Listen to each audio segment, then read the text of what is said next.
Good evening, fellow lovers of mystery and the unexplained.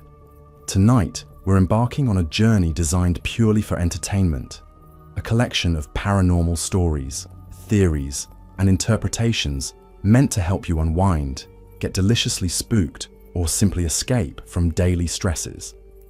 Important disclaimer. The following content is presented as entertainment and speculative interpretation. While some historical cases mentioned may have documented elements, the presentations here include dramatic interpretations, theoretical connections, and narrative embellishments designed for storytelling rather than historical accuracy. This is not academic research or factual documentation. It's campfire stories for the digital age. Before we dive into tonight's tales, I want to express my heartfelt gratitude for the incredible growth our community has experienced. The rapid expansion of our channel tells me that the appetite for atmospheric storytelling and mysterious tales transcends all boundaries. Your subscriptions, your likes, and your engagement transform what could be isolated curiosity into a thriving community of mystery enthusiasts. If these stories resonate with your love for the mysterious and unexplained, that subscribe button and notification bell represent your ticket to join our ever-growing family of fellow explorers of the strange and unusual. But first, I'm genuinely curious about your own experiences. Have you ever encountered something that defied rational explanation? A shadow where none should exist? A voice calling from empty rooms? The unmistakable sensation of being watched by invisible eyes? Share your location and your story in the comments below. Whether you're listening from fog-wrapped moors of Scotland, the ancient castles of Central Europe, or anywhere darkness has touched human consciousness, your experiences matter to our global community united by encounters with the impossible.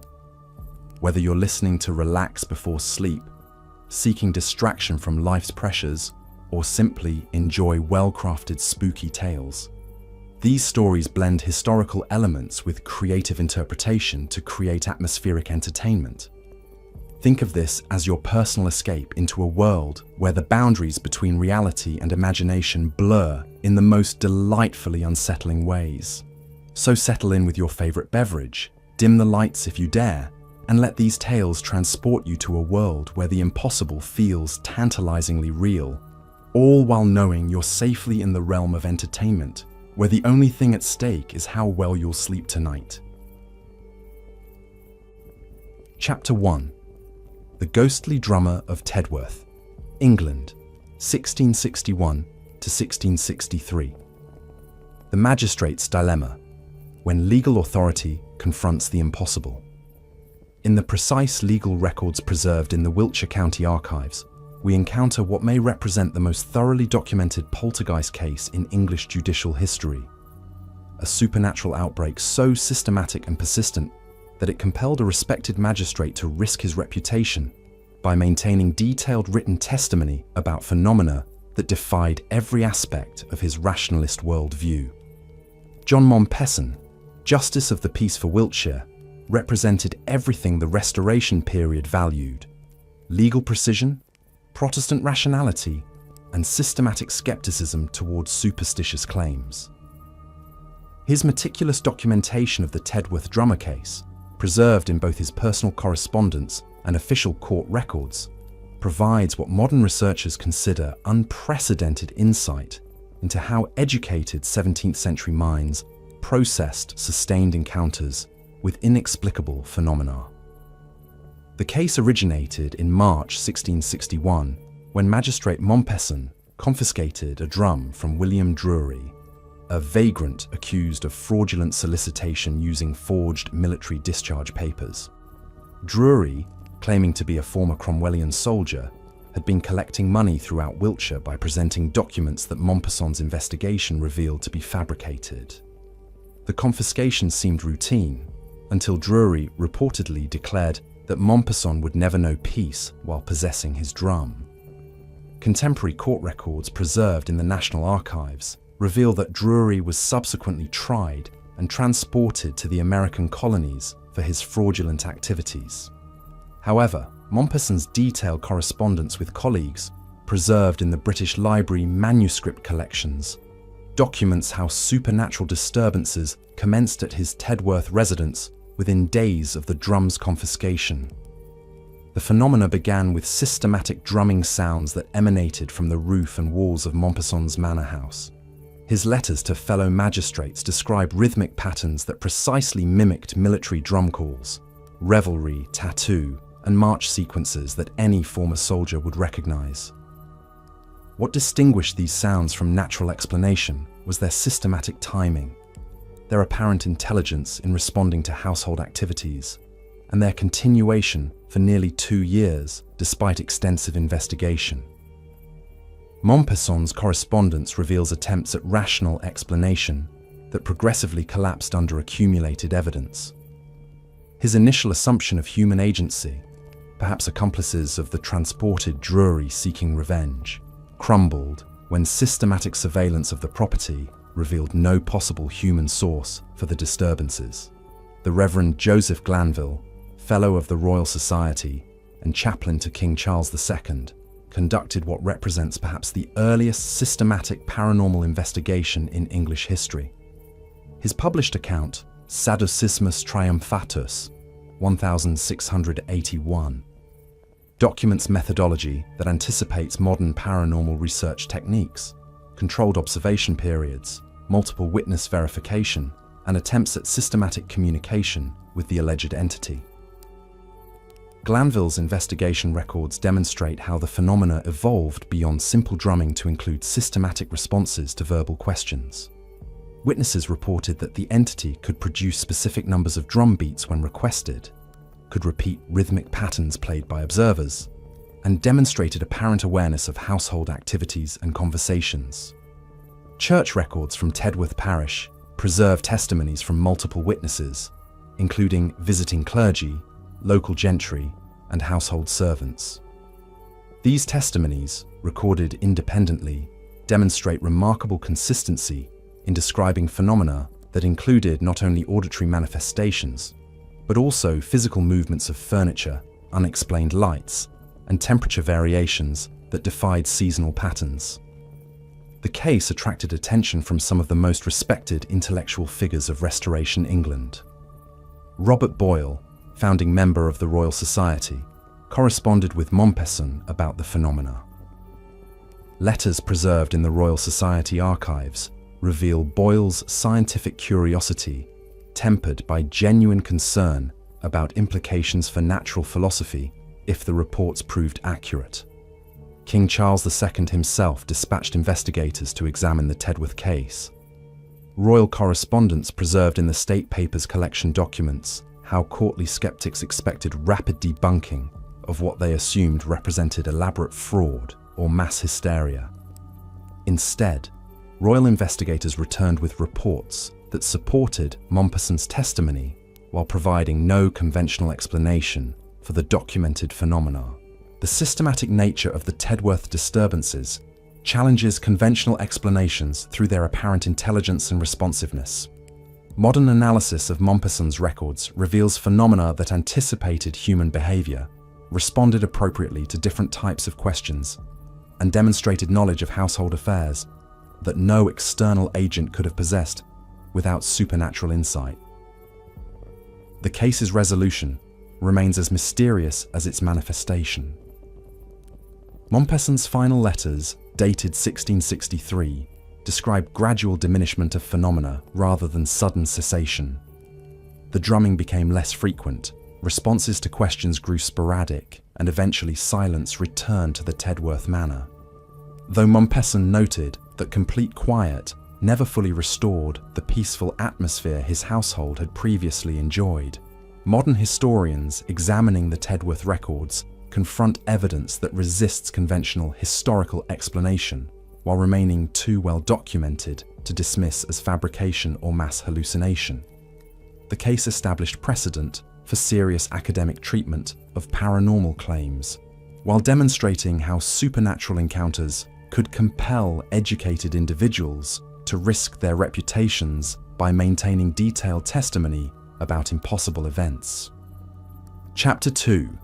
The Haunted Rectory of Borley, England, 1863 to 1944. The Most Haunted House. Ecclesiastical investigation of sustained supernatural activity.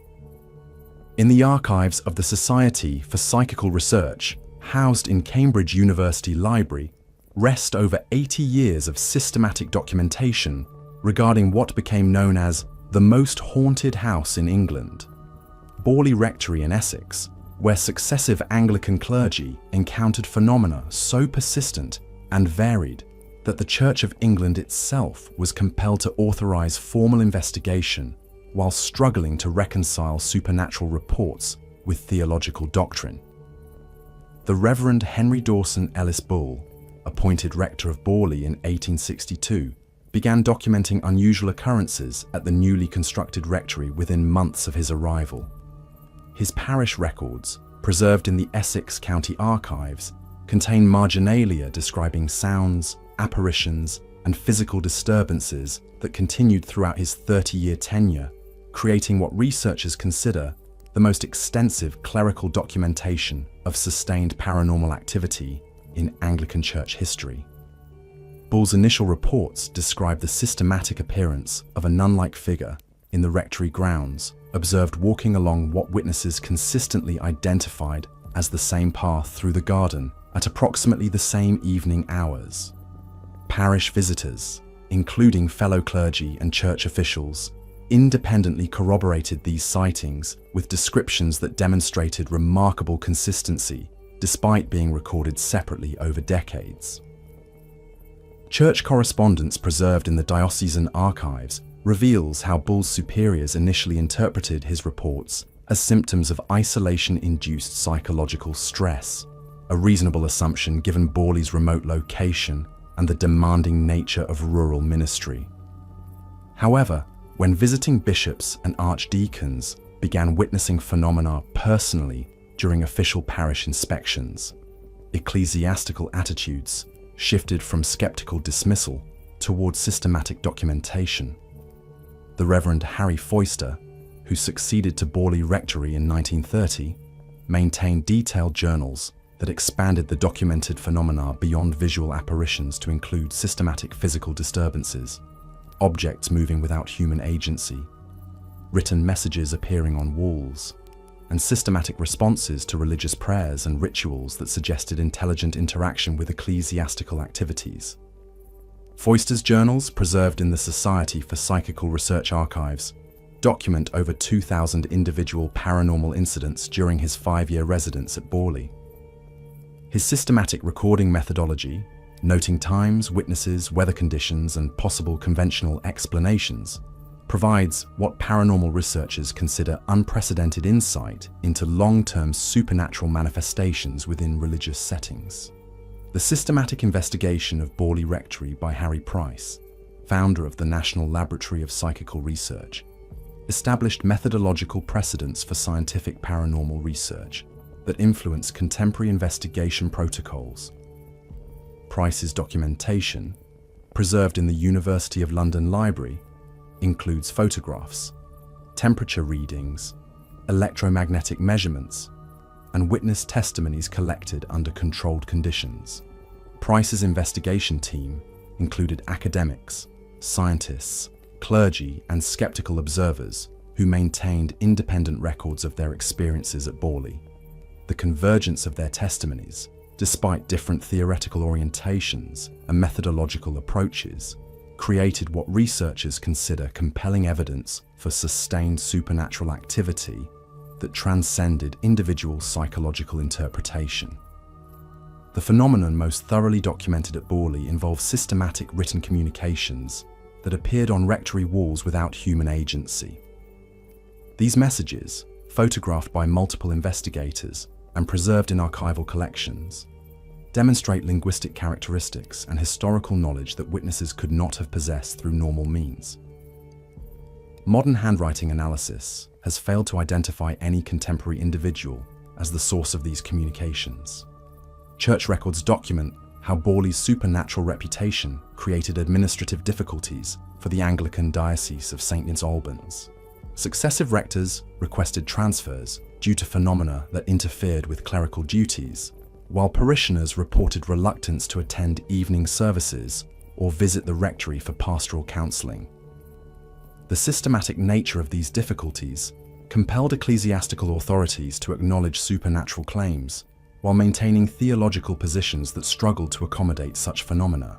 The eventual destruction of Borley Rectory by fire in 1939 failed to end the documented supernatural activity.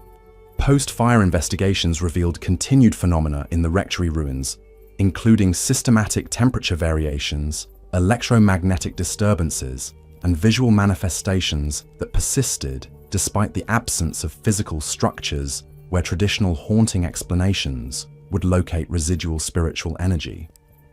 Archaeological investigations of the Borley site, conducted in the 1940s, uncovered evidence that may explain the persistent supernatural activity.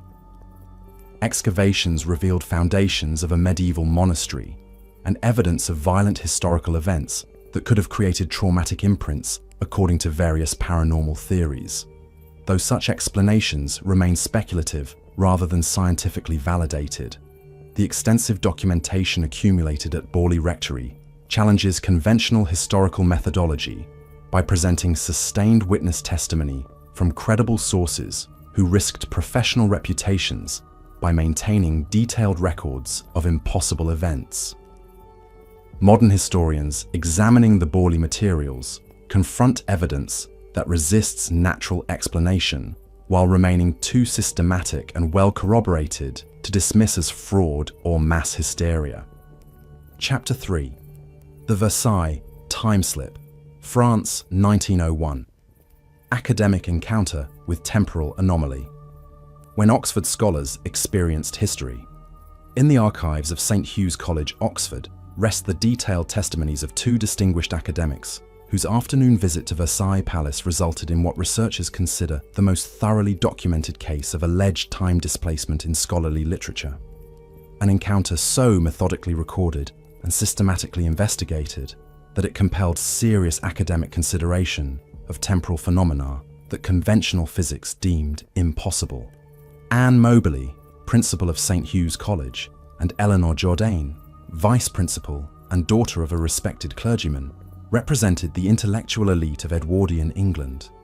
Their combined credentials in classical education, historical scholarship, and institutional administration provided what researchers consider ideal qualifications for systematic observation and rational analysis of anomalous phenomena. On August 10, 1901, while exploring the grounds of Versailles during a holiday visit to France, Moberly and Jourdain documented experiencing what they initially described as an oppressive atmosphere and gradual environmental changes that seemed inconsistent with the contemporary palace grounds they had been touring systematically throughout the afternoon.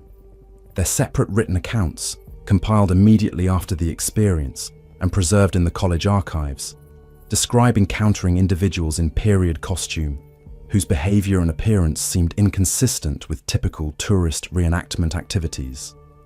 The figures they observed demonstrated knowledge of palace geography that exceeded contemporary tourist information, while exhibiting social mannerisms that appeared authentically 18th century rather than performed. Jourdain's detailed notes describe systematic architectural features that appeared inconsistent with Versailles' documented 20th century restoration, bridges, buildings, and landscape elements that seem to reflect the palace's pre-revolutionary configuration rather than its contemporary appearance. Her architectural observations, cross-referenced with historical palace plans preserved in French National Archives, demonstrate remarkable accuracy about features that had been destroyed or significantly altered before 1901. The systematic investigation that Moberly and Jourdain conducted following their experience established methodological precedents for academic paranormal research. They separately researched 18th century Versailles, consulted historical documents, examined period portraits, and interviewed French historians to verify the accuracy of their observations, creating what researchers consider the most thorough scholarly investigation of temporal anomaly claims in academic literature.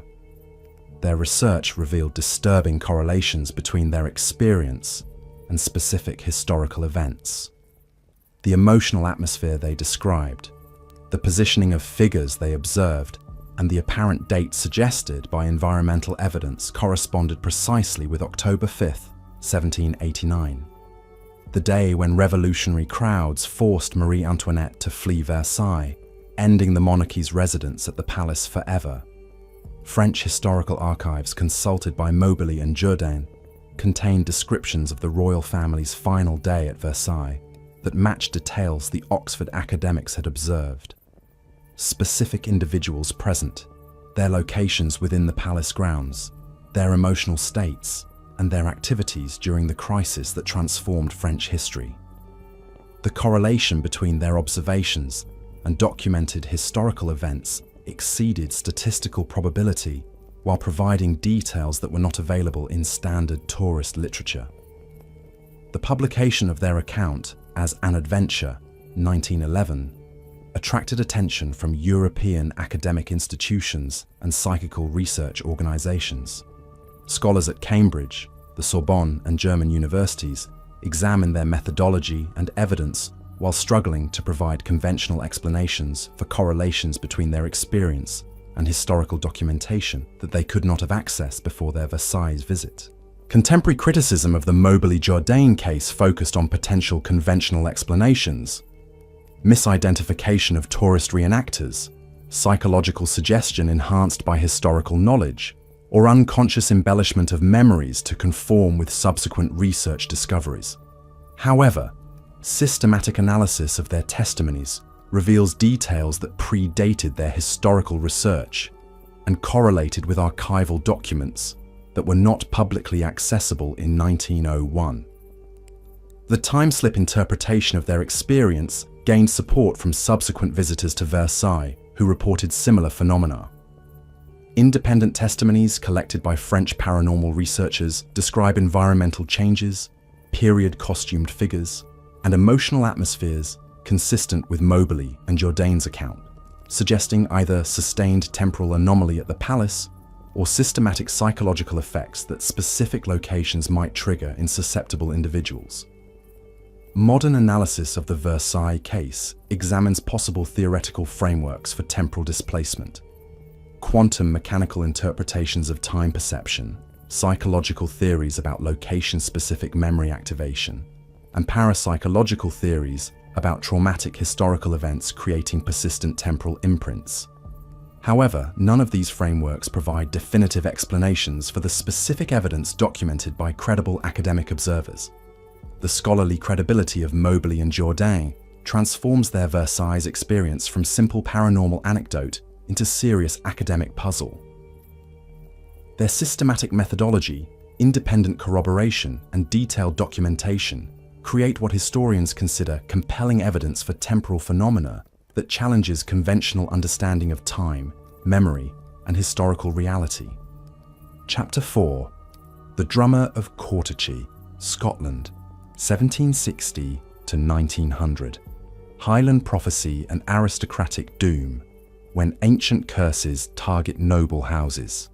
In the archives of Courtechy Castle, Angus, Scotland, preserved within the papers of the Earls of Airlie, rest over a century of testimonies documenting supernatural phenomena that seem to target the nobility with systematic precision. A ghostly drummer whose appearances correlated with family tragedies so consistently that Scottish aristocracy developed protocols for responding to supernatural warnings that challenged both rationalist philosophy and Presbyterian theology. The documented history of Courtechy's supernatural drummer begins with clan warfare and judicial execution that established what became known as the Airlie Curse. Historical records preserved in the National Records of Scotland detail how a captured drummer from a rival clan was executed at Courtechy Castle in the mid-18th century, after reportedly declaring that his drumming would herald doom for the Ogilvy family through successive generations. The Reverend Patrick Grant, Presbyterian minister and family chaplain to the Earls of Airlie, maintained detailed records of supernatural encounters at Courtachy Castle from 1760 through 1820. His journals, preserved in the Scottish National Library, document systematic appearances of drumming sounds that preceded significant family deaths, with timing so consistent that household staff developed protocols for responding to supernatural warnings. Grant's documentation reveals how Presbyterian theology struggled to accommodate supernatural phenomena that seemed to operate through divine permission while serving apparent cursing purposes that challenged Christian concepts of spiritual authority. His theological correspondence with Edinburgh ministers demonstrates systematic attempts to reconcile witnessed phenomena with Reformed doctrine, while acknowledging evidence that transcended conventional religious interpretation. The case of Lady Dalkeith provides what researchers consider the most thoroughly documented aristocratic ghost encounter in Scottish history. During her visit to Courtachy Castle in 1844, she documented hearing systematic drumming that emanated from the castle walls during evening hours, when no human drummer could have been present. Her detailed letters, preserved in the Dalkeith family archives, describe phenomena that she initially dismissed as servants' pranks, until investigation revealed no possible natural explanation. Lady Dalkeith's testimony gains historical significance through her social position and character. As daughter of the Duke of Buccleuch and prominent member of Scottish aristocracy, her reputation for practical judgment and systematic skepticism towards supernatural claims provided credibility that transformed the Courtachy drummer from local folklore into documented aristocratic encounter with inexplicable phenomena. The systematic investigation conducted by Lady Dalkeith during her visit established methodology that anticipated modern paranormal research. She coordinated with castle staff to monitor all possible natural sources of drumming sounds, maintained detailed timing records of supernatural phenomena, and interviewed household members separately to verify consistency of reported experiences. Her investigation revealed drumming patterns that demonstrated apparent intelligence and systematic timing. The phenomena occurred primarily during evening hours, followed specific rhythmic patterns that witnesses recognized as traditional Highland military drumming, and consistently preceded significant family events, particularly deaths, by periods ranging from days to weeks. The predictive aspect of Courtachy's drumming created what historians consider unique documentation of supernatural phenomena that seem to operate according to systematic temporal patterns rather than random occurrence. Family correspondence preserved in the Airlie archives demonstrates how successive generations developed informal protocols for responding to supernatural warnings while struggling to reconcile precognitive phenomena with conventional understanding of causality. Victorian documentation of the Courtachy drummer reveals systematic attempts by educated observers to provide natural explanations for phenomena that consistently resisted rational interpretation. Guest testimonies preserved in castle records include accounts from military officers, clergy, physicians, and scientists who witnessed drumming that defied acoustic explanation while demonstrating characteristics that suggested intelligent rather than mechanical origin. The case of Miss Margaret Dalrymple, documented in 1876, provides detailed testimony about systematic communication with the supernatural drummer. Her letters describe how the entity responded to verbal questions through variations in drumming patterns, demonstrated knowledge of family history that visitors could not have possessed, and provided warnings about future events that subsequently proved accurate. Modern analysis of Courtachy documentation reveals prophetic accuracy that exceeds statistical probability while remaining specific enough to verify through historical records. The systematic correlation between supernatural warnings and subsequent family tragedies creates what researchers consider compelling evidence for precognitive phenomena that challenge conventional understanding of temporal causality. The psychological impact of sustained supernatural activity on aristocratic households provides insight into how educated Victorian families processed encounters with phenomena that contradicted their rationalist worldview. Family correspondence reveals systematic adaptation strategies.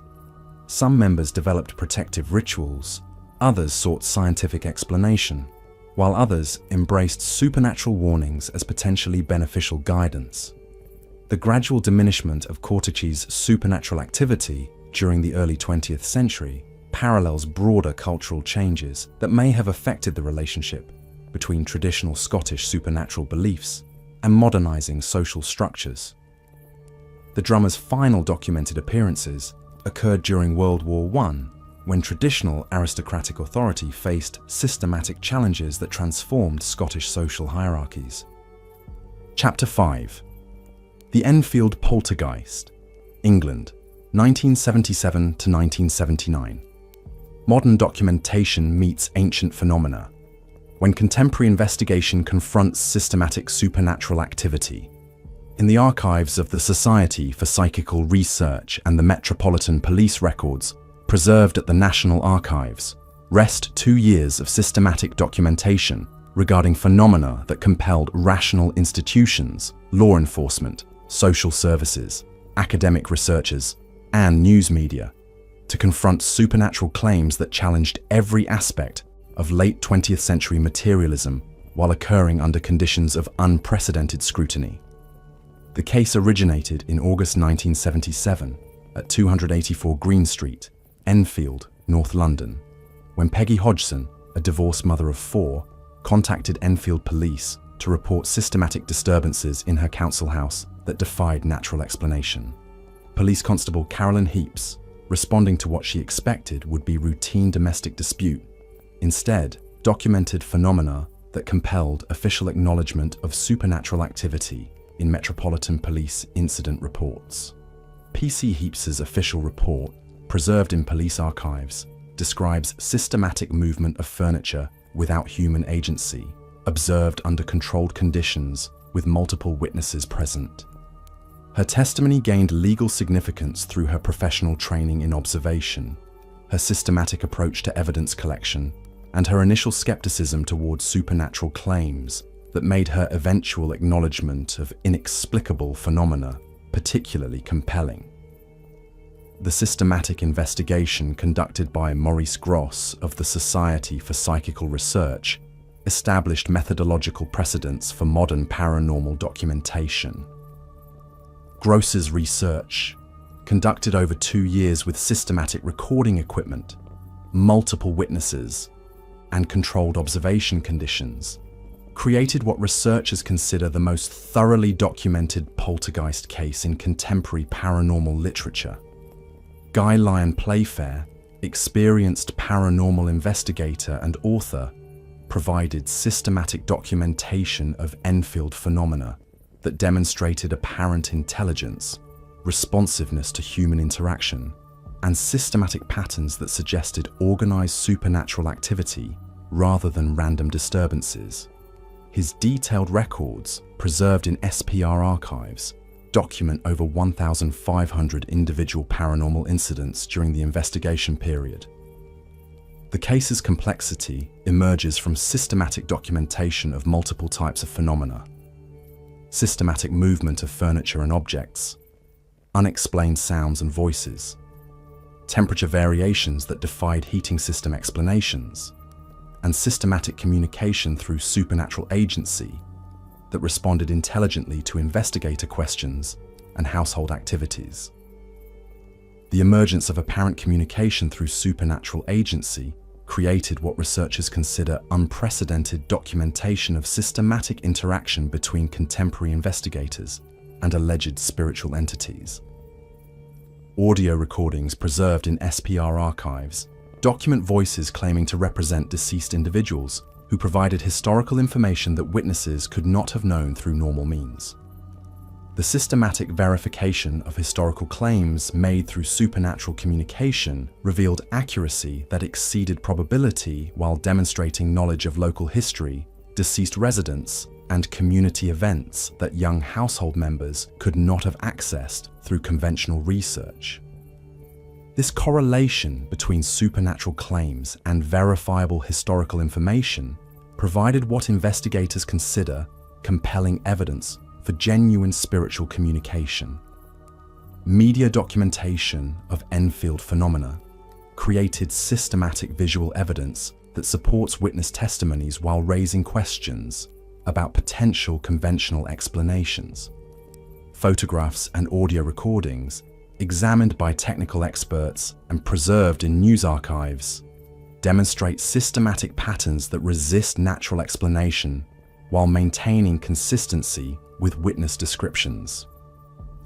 The involvement of Enfield Social Services in the case reveals how institutional authorities processed supernatural claims that affected child welfare considerations.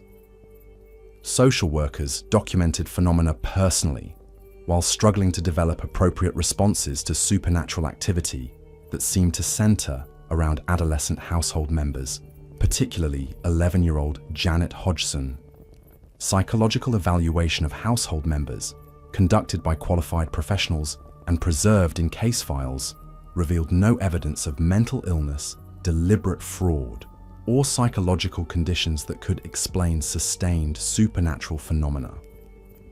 The systematic psychological assessment provided what researchers consider important evidence against conventional explanations that attribute poltergeist activity to unconscious psychological projection.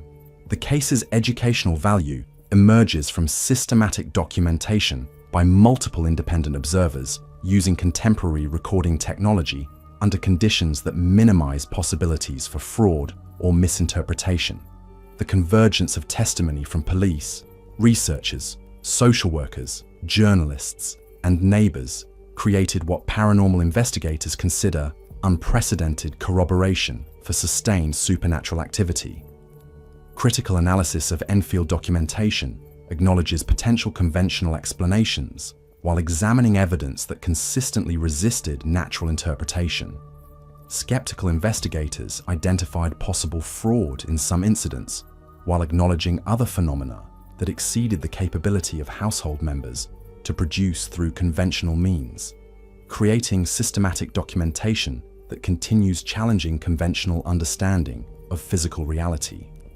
The systematic nature of Enfield phenomena, their apparent intelligence, their responsiveness to investigation, their systematic patterns and their duration, transforms the case from simple paranormal anecdote into serious challenge to materialist philosophy that dominated late 20th century academic thought, while providing detailed evidence that continues influencing contemporary paranormal research methodology. Chapter 6. The Brown Lady of Raynham Hall, England, 1835 to 1936. The world's most famous ghost photograph. When professional photography captured the impossible. In the archives of Country Life magazine and the photographic collections preserved at the National Portrait Gallery rests what historians consider the most thoroughly authenticated ghost photograph in existence. An image so technically sophisticated and professionally documented that it has challenged photographic experts for nearly a century, while providing visual evidence that appears to transcend conventional explanation. The Brown Lady of Raynham Hall became one of the most famous hauntings in the United Kingdom when photographers from Country Life magazine claimed to have captured its image in what is probably the most famous ghost photograph in the world, captured in 1936. The systematic documentation surrounding this photograph's creation provides what researchers consider unprecedented insight into professional ghost photography under controlled conditions that eliminate most conventional explanations for fraudulent spirit imagery. On September 19, 1936, two photographers from Country Life magazine were dispatched to Raynham Hall to document its illustrious and unique architecture.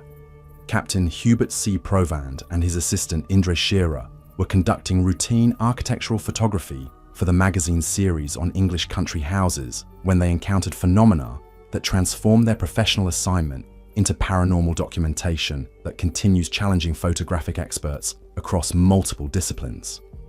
The historical context of Rainham Hall provides systematic documentation for supernatural activity that preceded the famous photograph by over a century. The Townshend family, who had owned the Norfolk estate since the 17th century, maintained detailed records of supernatural encounters that consistently involved the apparition of a woman in brown brocade dress, creating what researchers consider remarkable consistency in witness descriptions across multiple generations. According to tradition, the apparition represents Lady Dorothy Walpole, an 18th century mistress of the manor, whose documented historical presence at Rainham Hall provides potential explanation for continued spiritual attachment to the estate. Historical records preserved in the Norfolk County Archives detail Dorothy Walpole's residence at Rainham during the 1720s as the second wife of Charles Townshend, creating documented historical foundation for the supernatural manifestation. The systematic witness testimony collected by the Townshend family demonstrates consistent characteristics in brown lady encounters that preceded the 1936 photograph by decades. Family correspondence preserved in estate archives describes apparition sightings that consistently involve the same staircase location, the same brown dress, and the same transparent appearance that the country life photographers later documented through professional equipment. The technical analysis of the 1936 photograph reveals sophisticated understanding of early 20th century photographic processes that enhance its credibility as genuine supernatural documentation. The image was created using professional plate cameras with controlled exposure settings, documented lighting conditions, and systematic photographic protocols that eliminate most conventional explanations for double exposure or fraudulent manipulation. Professional photographic experts examining the country life image have consistently acknowledged its technical sophistication while struggling to provide conventional explanations for the transparent figure appearing on the staircase. The systematic analysis conducted by photographic laboratories reveals no evidence of deliberate manipulation, double exposure, or technical fraud that could account for the supernatural imagery captured under professional conditions. Since its development in 1936, the ghostly image of the brown lady descending the stairs of the Norfolk country house has been widely circulated as irrefutable proof of ghosts' existence. The photograph's publication in Country Life magazine created international attention that brought systematic investigation from paranormal researchers, skeptical scientists, and photographic experts who examined both the technical aspects and the historical context surrounding its creation. The contemporary witness testimony provided by Captain Provand and Indra Shearer demonstrates how professional photographers processed encounters with phenomena that challenged their technical expertise while occurring under controlled conditions that eliminated most conventional explanations. Their detailed accounts, preserved in Country Life archives, describe systematic approaches to documenting supernatural phenomena while maintaining professional photographic standards. The systematic investigation conducted by the Society for Psychical Research following the photograph's publication provides methodological framework for analyzing professional ghost photography while examining claims that appeared to transcend conventional technical explanation. SPR researchers interviewed both photographers separately, examined the original photographic plates, and conducted systematic analysis of the Rainham Hall environment to verify conditions described in witness testimony. Chapter 7. The Cock Lane Ghost, England, 1762. London's most public haunting, when royal investigation confronted urban supernatural claims. In the records of the Old Bailey and the archives preserved by the City of London Corporation, rest detailed testimonies regarding supernatural phenomena that attracted investigation by Samuel Johnson, the Duke of York, and other prominent figures of Georgian London, creating what historians consider the most systematically investigated urban poltergeist case in the 18th century England. while generating public controversy that challenged both religious authority and rational philosophy. The case originated in 1760 at 33 Cock Lane, Smithfield, where William Parsons, parish clerk of St. All's Sepulchre without Newgate, began documenting systematic supernatural disturbances that seemed centered around his 11-year-old daughter Elizabeth. Parsons' detailed records, preserved in parish archives, describe phenomena that escalated from simple rappings to systematic communication that claimed to represent the spirit of a deceased woman seeking justice for alleged murder. The systematic investigation, conducted by Reverend John Moore, rector of St. Bartholomew the Great, established ecclesiastical protocols for examining supernatural claims that influenced subsequent religious approaches to paranormal investigation. Moore's correspondence, preserved in the archives of St. Bartholomew's Hospital, documents systematic attempts to verify supernatural communications while maintaining theological skepticism toward claims that challenged conventional religious doctrine. The involvement of Samuel Johnson, England's most respected literary figure and systematic skeptic, provides what researchers consider ideal documentation of rational investigation confronting apparently irrational phenomena. Johnson's correspondence, preserved in the British Library, reveals systematic attempts to identify natural explanations for supernatural claims, while acknowledging evidence that consistently resisted conventional interpretation. Johnson's investigation methodology anticipated modern paranormal research through controlled observation conditions, systematic witness verification, and attempts at reproducible communication with alleged supernatural entities. His detailed notes describe phenomena that demonstrated apparent intelligence, responsiveness to questions, and knowledge of information that witnesses could not have possessed through normal means, creating systematic documentation that challenged his rationalist philosophy. The legal implications of Cock Lane's supernatural claims created unprecedented intersection between English jurisprudence and paranormal investigation. Court records preserved in the Old Bailey archives document how alleged supernatural testimony was presented as evidence in proceedings, while legal authorities struggled to develop appropriate judicial responses to claims that transcended conventional legal frameworks. Chapter 8. The Ghostly Monks of Beaulieu Abbey. England, 1204 to present. Ecclesiastical ruins and monastic spirits. 8 centuries of documented supernatural activity. In the archives of English heritage and the historical records maintained by the Montague family rest over 800 years of systematic documentation regarding supernatural phenomena at Beaulieu Abbey in Hampshire. Testimonies that span from medieval monastic chronicles through contemporary paranormal investigation, creating what researchers consider the longest continuously documented haunting in English ecclesiastical history. The historical foundation of Beaulieu's supernatural activity rests in documented trauma surrounding the abbey's dissolution in 1538, during Henry VIII's systematic destruction of English monasteries.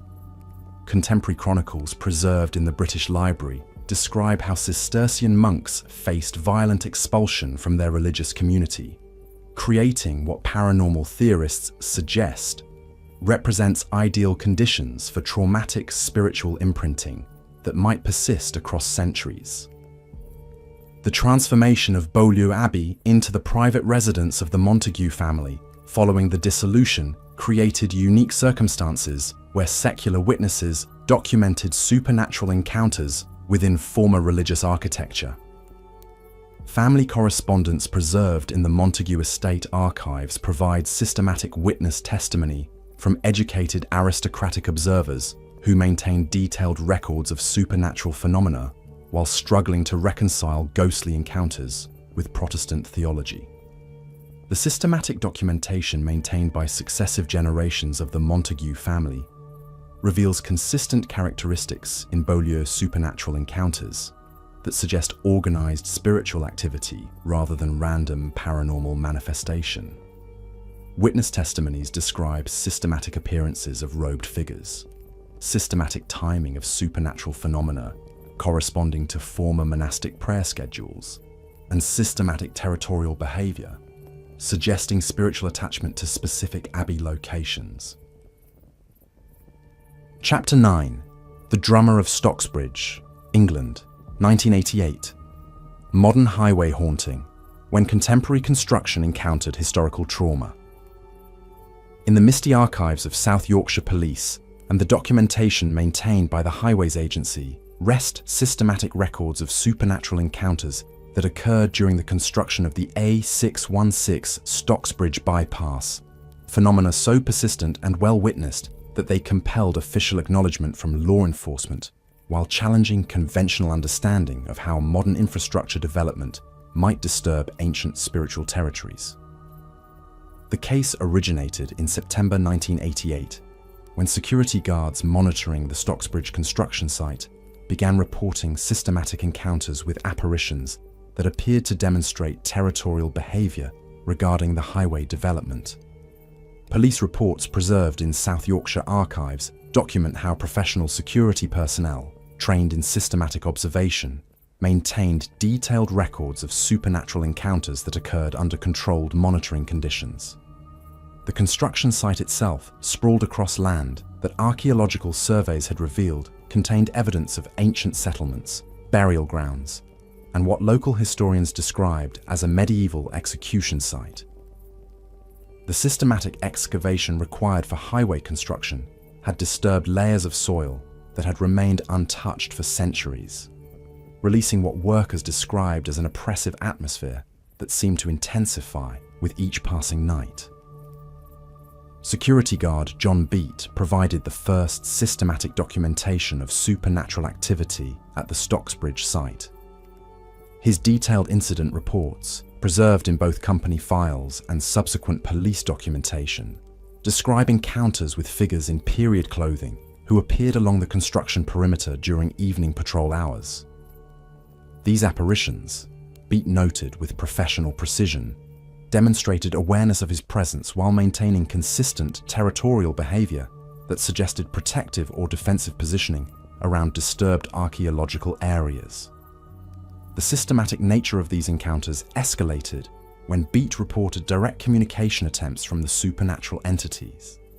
His logs document rhythmic knocking sounds that emanated from construction equipment during hours when all machinery was confirmed to be inactive and secured. These sounds, Beat observed, followed patterns that resembled traditional work rhythms. Hammer strikes, saw movements, and coordinated construction activities that seemed to mirror the daytime construction work, but occurred under impossible circumstances. Police constables Dick Ellis and David Goldstone provided what researchers consider ideal witness testimony for contemporary supernatural investigation. Their official reports, preserved in police archives, document systematic encounters with apparitions that demonstrated apparent intelligence, territorial awareness of construction activities, and systematic timing patterns that suggested organized supernatural response to environmental disruption. P.C. Ellis's detailed testimony describes his first encounter with the Stocksbridge phenomena during a routine patrol response to reports of trespassing at the construction site. Upon arrival, Ellis documented observing figures moving between construction vehicles in coordinated patterns that suggested organized human activity. However, systematic investigation of the site revealed no physical evidence of human presence, no footprints in the muddy construction areas, no disturbance of security barriers, and no activation of motion-sensitive lighting systems that would have detected conventional trespassers. The systematic investigation conducted by Ellis and Goldstone over several weeks revealed phenomena that transcended simple visual apparitions. Their joint reports document electromagnetic disturbances that affected police radio communications, specifically within the construction site boundaries, temperature variations that occurred in localized areas despite consistent weather conditions, and systematic mechanical failures of police vehicles that occurred only when responding to Stocksbridge incidents. P.C. Goldstone's supplementary reports detail encounters with what he described as period-dressed figures who appeared to be engaged in construction activities using tools and techniques that predated modern highway construction by several centuries. These figures, Goldstone noted, demonstrated systematic awareness of police presence while maintaining consistent focus on their apparent work activities. Most remarkably, Goldstone documented instances where these figures appeared to be constructing structures that occupied the same physical space as modern construction equipment, creating visual overlaps that challenged conventional understanding of physical reality. The investigation took a dramatic turn when both officers reported direct communication from supernatural entities. Their joint incident report describes a systematic response pattern where questions directed toward the apparitions resulted in organized sound patterns, knocking sequences, rhythmic hammering, and what both officers described as coordinated group responses that suggested multiple entities working together toward common objectives. The construction workers themselves began reporting phenomena that corroborated police documentation while adding new dimensions to the Stocksbridge haunting. Site foreman Michael Patterson maintained detailed logs of equipment malfunctions that followed systematic patterns correlating with reported supernatural activity. Heavy machinery experienced electrical failures during specific nighttime hours. Construction materials were discovered rearranged in patterns that suggested organized activity, and workers reported systematic sensation of being observed during daytime construction activities. Patterson's documentation reveals that the supernatural activity seemed to demonstrate understanding of modern construction techniques while attempting to interfere with or modify contemporary work patterns. Workers reported discovering foundation markers moved to different positions overnight, construction tools arranged in historically accurate patterns that reflected pre-industrial construction methods, and systematic attempts at communication through manipulation of construction materials into organized displays. The psychological impact on construction workers created systematic productivity issues that required management intervention. Workers reported reluctance to work in specific areas of the construction site, particularly sections that archaeological surveys had identified as containing the oldest historical remains. The systematic correlation between archaeological significance and supernatural activity intensity suggested that the entities were demonstrating territorial behavior related to historical connection to the disturbed land. Local historians consulted during the investigation provided context that supported supernatural territorial interpretations. The Stocksbridge area contained documented evidence of continuous human habitation spanning over 1,000 years, including medieval villages, ancient burial grounds, and what historical records described as execution sites used during periods of civil conflict. The highway construction had systematically disturbed each of these historically significant areas, potentially explaining the organized supernatural response documented by security personnel and police. The investigation expanded when paranormal researchers from Sheffield University became involved in systematic documentation of the Stocksbridge phenomena. Dr. Sarah Whitman, leading a team of graduate students in folklore and psychology, conducted controlled observation sessions that revealed supernatural activity occurring under conditions that eliminated conventional explanations for fraud or misidentification.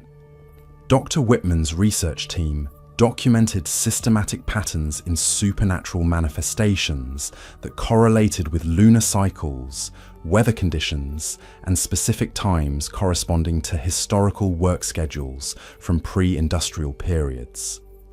The entities appeared most active during hours that historical records indicated were traditional working times for medieval construction projects, suggesting that the supernatural activity represented historical memory or spiritual reenactment of past human activities.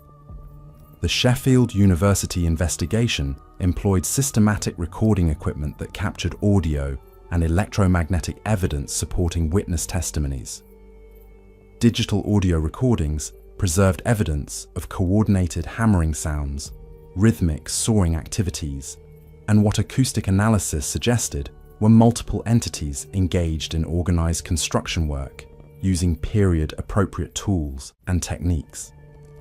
The resolution of the Stocksbridge case remains as mysterious as its manifestation.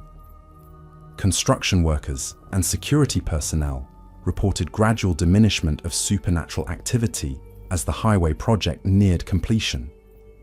The final documented encounters suggested that the entities had achieved some form of resolution or acceptance of the modern construction project, with the last reported sightings showing the period-dressed figures working alongside, rather than in opposition to contemporary construction activities. The completed A616 Stocksbridge bypass opened without incident, though local residents and occasional travellers continue reporting sightings of period-dressed figures working in areas adjacent to the highway. These ongoing encounters suggest that the supernatural entities maintain some form of territorial connection to the area, while having adapted to coexistence with modern infrastructure development. The Stocksbridge case established important precedents for understanding how contemporary construction projects might interact with historical spiritual territories.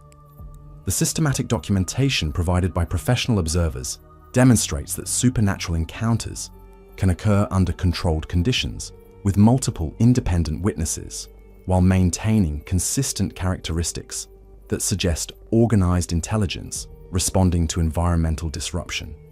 The psychological and sociological implications of Stocksbridge continue influencing how construction companies approach projects in archaeologically sensitive areas.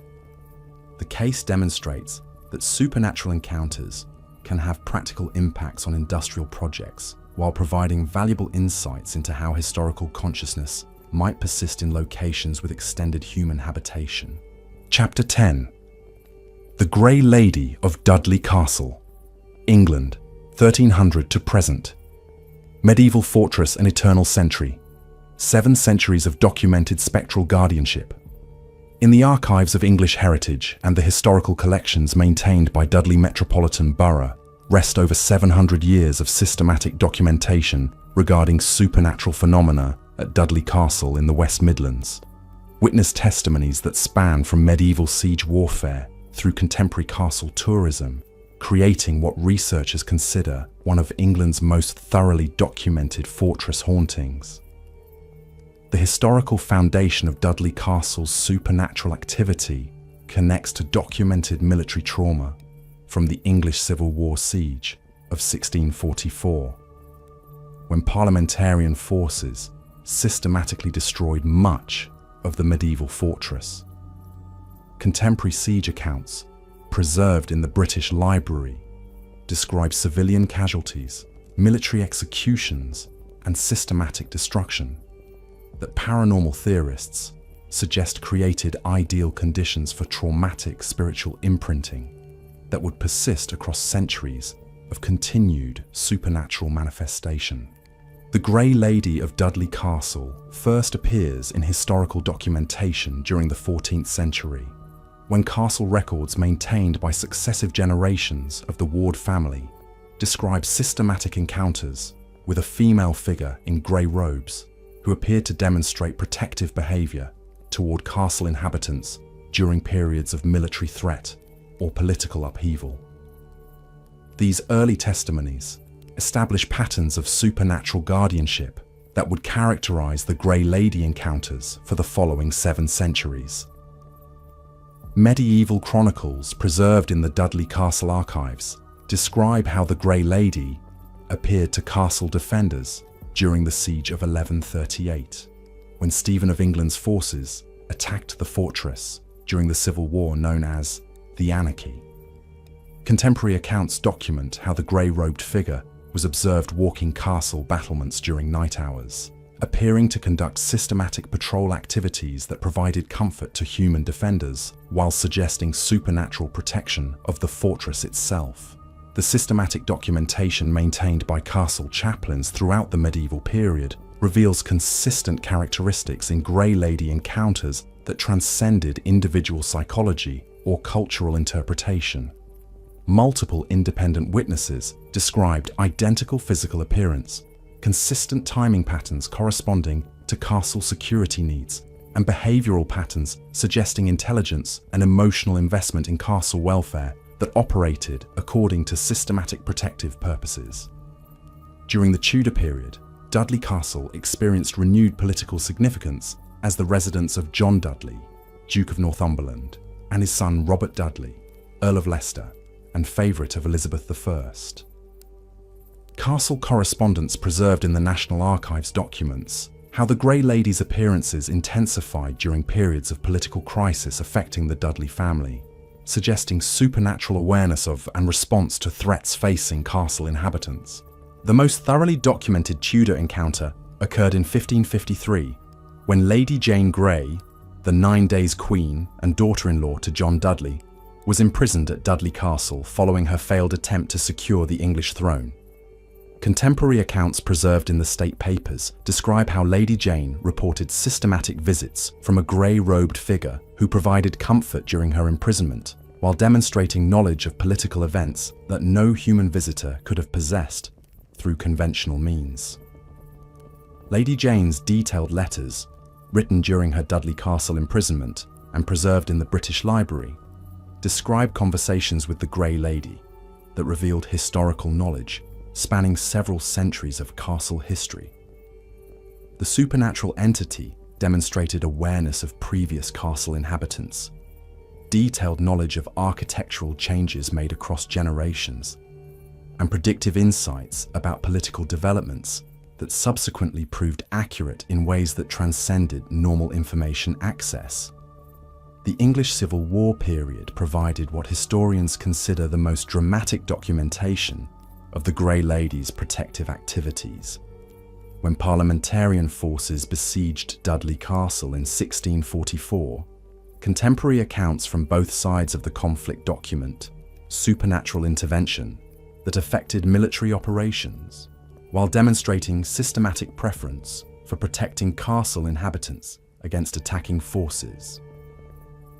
Captain James Montgomery, commanding parliamentarian artillery during the siege, maintained detailed records of systematic technical failures affecting siege equipment, specifically when targeting areas where witnesses reported Grey Lady appearances. Montgomery's correspondence with parliamentary commanders describes inexplicable mechanical malfunctions, ammunition problems, and targeting difficulties that occurred consistently in correlation with reported supernatural manifestations, while siege operations proceeded normally against areas where no supernatural activity was observed.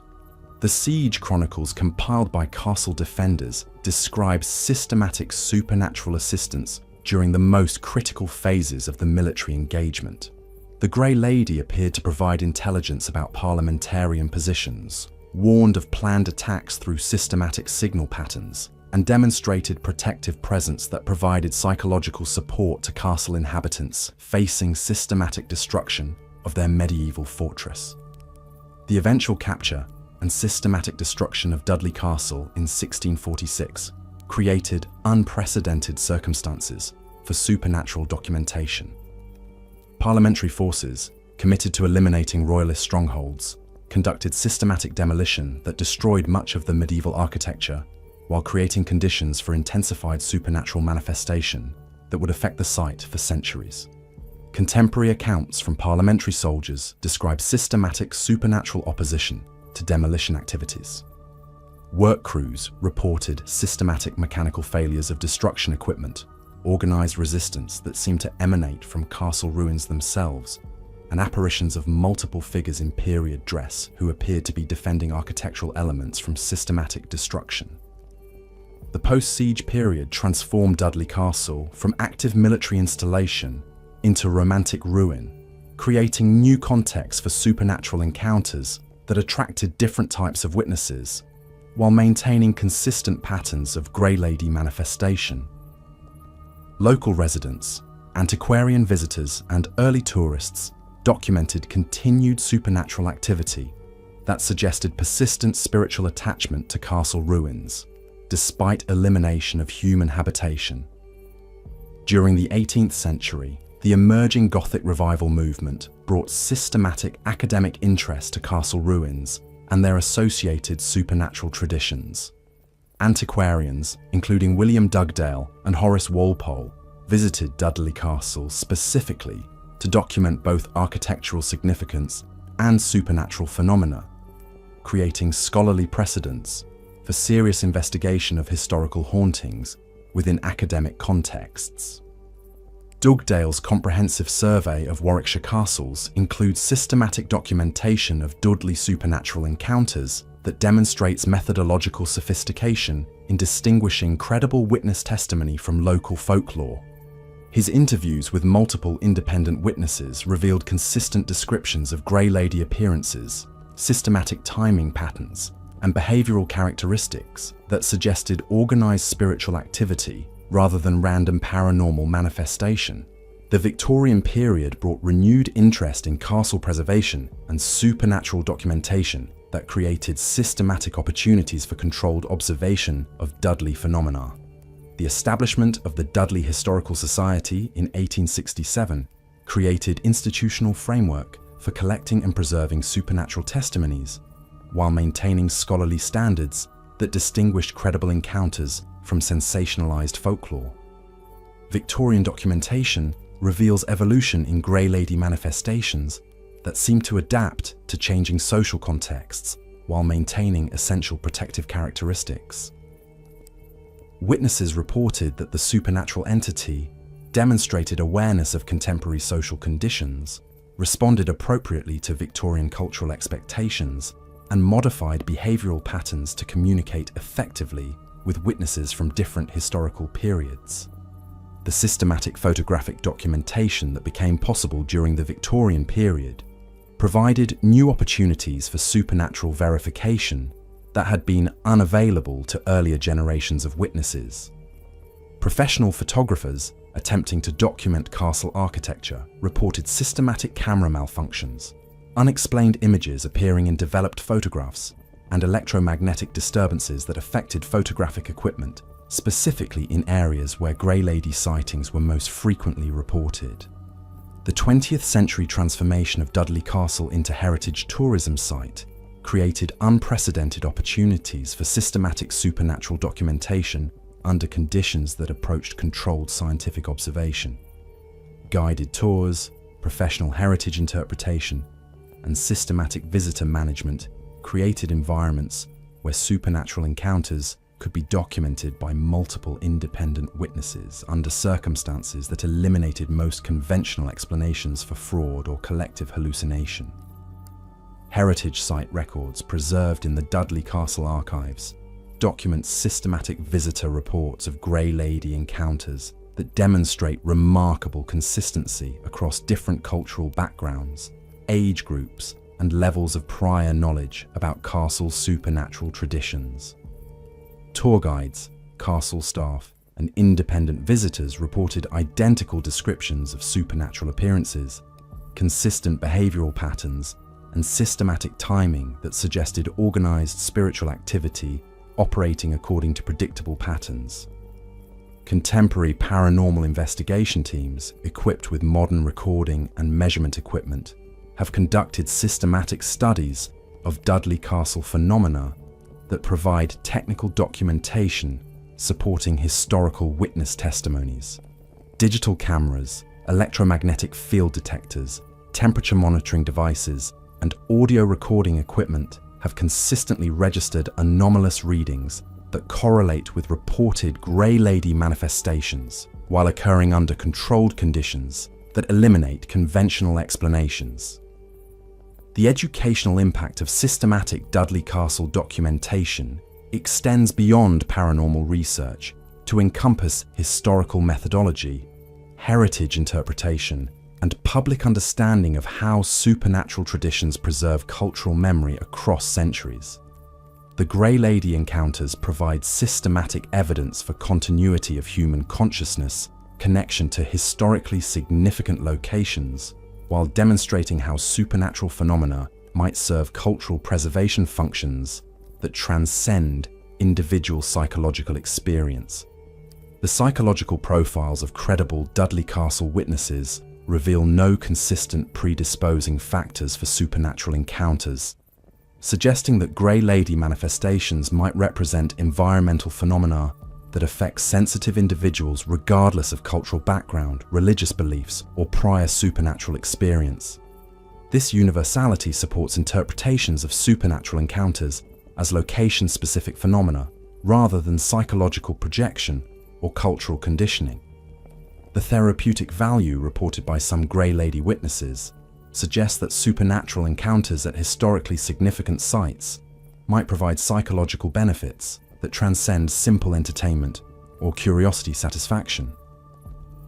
Visitors report sensations of historical connection, emotional healing, and spiritual insight that contribute to personal development, while enhancing appreciation for historical continuity and cultural heritage. The conservation implications of supernatural documentation at Dudley Castle demonstrate how paranormal traditions can support heritage preservation efforts by creating emotional investment in historical sites that transcends academic or touristic interest. The Grey Lady serves as cultural ambassador for castle history, creating personal connections between contemporary visitors and medieval heritage that support ongoing preservation efforts and community engagement. Chapter 11. The Phantom Hitchhiker of Blue Bell Hill, England, 1965 to present. Modern Road, Ghost, Systematic Documentation of Contemporary Highway Supernatural Activity. In the archives of Kent Police and the accident reports preserved by Kent County Council rest over 50 years of systematic documentation regarding supernatural encounters on the A229 near Blue Bell Hill. Phenomena so persistent and consistently reported that they have created what researchers consider the most thoroughly documented modern road haunting in English paranormal literature, challenging conventional understanding of how supernatural consciousness might interact with contemporary transportation systems. The Blue Bell Hill Phantom Hitchhiker phenomenon originated in November 1965 following a tragic automobile accident that claimed the lives of 3 young women traveling to a wedding celebration. The original accident report preserved in Kent County archives documents how Suzanne Brown, Patricia Ferguson, and Judith Lingham died when their vehicle lost control on the steep A229 descent known locally as Blue Bell Hill, creating what paranormal theorists suggest represents ideal conditions for traumatic spiritual imprinting that would manifest as systematic supernatural activity for the following half-century. The first documented supernatural encounter occurred exactly 1 year after the original accident, when motorist James Harrison reported stopping to assist what appeared to be an injured young woman on the A229 near the accident site.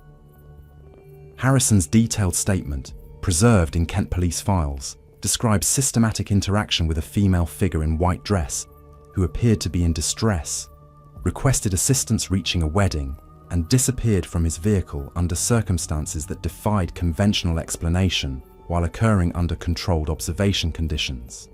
Harrison's testimony established patterns that would characterize Blue Bell Hill's supernatural encounters for decades. Systematic appearance of young female figures in white clothing, consistent requests for transportation to wedding-related destinations, and systematic disappearance from vehicles in ways that eliminated conventional explanations, while providing compelling evidence for supernatural hitchhiking phenomena operating according to organized behavioral patterns. The systematic police investigation conducted following Harrison's report revealed no missing persons matching his description of the phantom hitchhiker, no record of wedding celebrations in the location she requested, and no conventional explanation for the wet clothing impressions that remained in Harrison's vehicle after the figure's disappearance. The physical evidence, unexplained moisture patterns, fabric impressions, and floral scents that persisted despite thorough vehicle cleaning, provided tangible verification for supernatural encounter claims.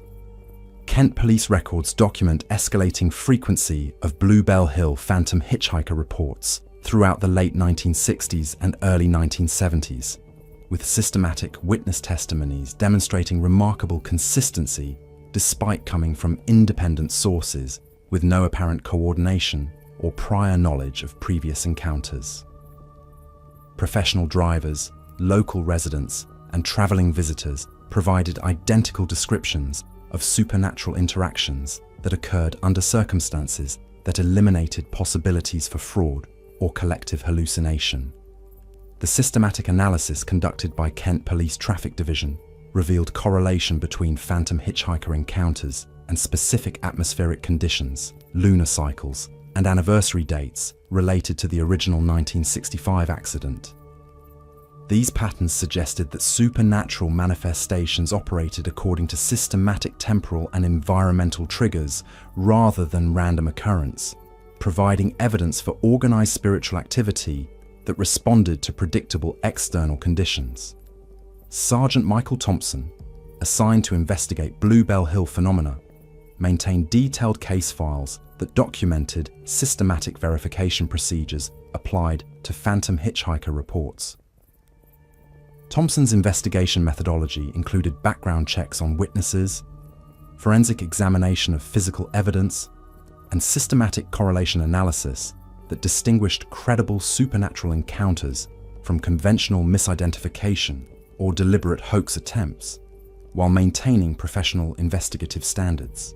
Thompson's comprehensive case files reveal that credible phantom hitchhiker witnesses included police officers, medical professionals, clergy members, and other individuals whose professional training in observation and systematic analysis provided ideal qualifications for accurate supernatural documentation.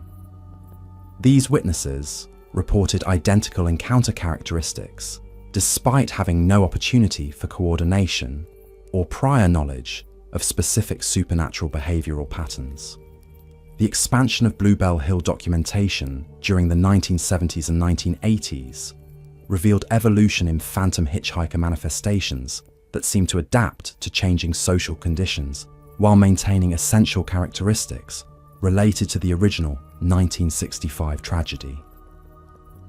Witnesses reported that supernatural figures demonstrated awareness of contemporary cultural references, responded appropriately to modern conversational styles, and modified clothing appearance to reflect changing fashion trends while consistently maintaining wedding-related thematic elements. Dr. Jennifer Matthews, a psychologist from the University of Kent, conducted systematic academic investigation of Bluebell Hill phenomena during the 1980s that established methodological precedents for scholarly paranormal research. Dr. Matthews' study, published in the Journal of Paranormal Psychology, documented witness interviews, psychological profiles, and statistical analysis that provided compelling evidence for genuine supernatural encounters occurring under circumstances that eliminated conventional psychological explanations. Dr. Matthews' research revealed that credible Bluebell Hill witnesses demonstrated no predisposing psychological factors for hallucination, fantasy-prone personality characteristics, or susceptibility to suggestion that could account for systematic supernatural encounters. The psychological health, professional competence, and personal stability of witnesses provided strong evidence that phantom hitchhiker reports represented genuine environmental phenomena rather than individual psychological projection. The systematic correlation between phantom hitchhiker encounters and measurable environmental conditions provided additional scientific validation for Bluebell Hill supernatural claims. Witnesses consistently reported encounters during specific weather patterns, atmospheric pressure conditions, and electromagnetic field variations that suggested supernatural manifestations might operate through physical mechanisms that could be monitored and predicted using scientific instrumentation. The technological documentation that became available during the 1990s and 2000s created unprecedented opportunities for Bluebell Hill supernatural verification using modern recording and monitoring equipment. Dashboard cameras, GPS tracking systems, cellular phone recording capabilities, and digital photography provided technical evidence supporting witness testimonies, while occurring under conditions that eliminated conventional explanations for fraudulent supernatural documentation. Contemporary witnesses equipped with modern recording technology have documented systematic electromagnetic disturbances affecting electronic equipment during phantom hitchhiker encounters. Digital photography showing unexplained imagery consistent with witness descriptions, and audio recordings capturing voices and conversations that continue after supernatural figures disappear from vehicles under circumstances that challenge conventional understanding of physical reality. The systematic investigation conducted by the Kent Paranormal Research Society, established in 1995, has maintained continuous monitoring of Bluebell Hill supernatural activity using scientific methodology and professional documentation standards. The Society's database contains over 200 verified phantom hitchhiker encounters, documented under controlled conditions, with multiple independent witnesses, physical evidence verification, and technical instrument confirmation. The Society's research reveals systematic patterns in Bluebell Hill supernatural activity that correlate with traffic volume, seasonal variations, and anniversary dates related to significant accidents that have occurred on the A229 over several decades. These patterns suggest that phantom hitchhiker manifestations might represent cumulative spiritual responses to automotive trauma rather than manifestations related exclusively to the original 1965 accident. The expanding documentation reveals that Bluebell Hill's supernatural activity has evolved to include male phantom hitchhikers, elderly figures, and family groups that appear to represent victims of subsequent traffic accidents on the A229. This evolution suggests that the location might attract or generate spiritual manifestations related to automotive trauma in general, creating what researchers consider a supernatural transportation nexus that preserves consciousness of individuals who died in vehicular accidents. The psychological impact on regular A229 travelers has created cultural adaptations that demonstrate how communities process sustained supernatural phenomena. Local residents report systematic behavioral modifications, including altered driving patterns, group travel preferences, and protective rituals that suggest community-wide acknowledgement of supernatural activity while maintaining practical approaches to highway transportation needs. The therapeutic value reported by some phantom hitchhiker witnesses suggests that supernatural encounters might provide psychological healing for individuals processing grief, trauma, or loss related to transportation accidents. Witnesses describe sensations of spiritual communication, emotional closure, and symbolic resolution that contribute to psychological recovery, while providing evidence for supernatural encounters serving beneficial functions that transcend mere paranormal manifestation. The safety implications of systematic phantom hitchhiker encounters have influenced Kent County traffic management policies, with highway authorities acknowledging supernatural phenomena as factors affecting driver behavior and accident prevention. Warning signs, enhanced lighting, and systematic safety improvements along the A229 Bluebell Hill section reflect official recognition that supernatural activity can have practical impacts on contemporary transportation systems. The cultural preservation value of Bluebell Hill documentation extends beyond paranormal research to encompass community memory, trauma processing, and collective acknowledgement of transportation-related mortality that might otherwise be forgotten or minimized. The phantom hitchhiker encounters preserve individual consciousness while serving educational functions that promote highway safety awareness and community support for accident victims' families. The ongoing investigation of Bluebell Hill phenomena continues providing valuable insights into how supernatural consciousness might persist and manifest in contemporary technological environments. The systematic adaptation of phantom hitchhiker behavior to modern transportation systems demonstrates spiritual flexibility and intelligence that challenges conventional assumptions about supernatural phenomena while providing compelling evidence for consciousness survival beyond physical death. Chapter 12. The White Lady of Okehampton Castle, England, 1400 to present. Devon's perpetual mourner. 6 centuries of documented spectral sorrow. In the archives of English heritage and the historical records maintained by West Devon Borough Council, rest over 600 years of systematic documentation regarding supernatural phenomena at Okehampton Castle ruins.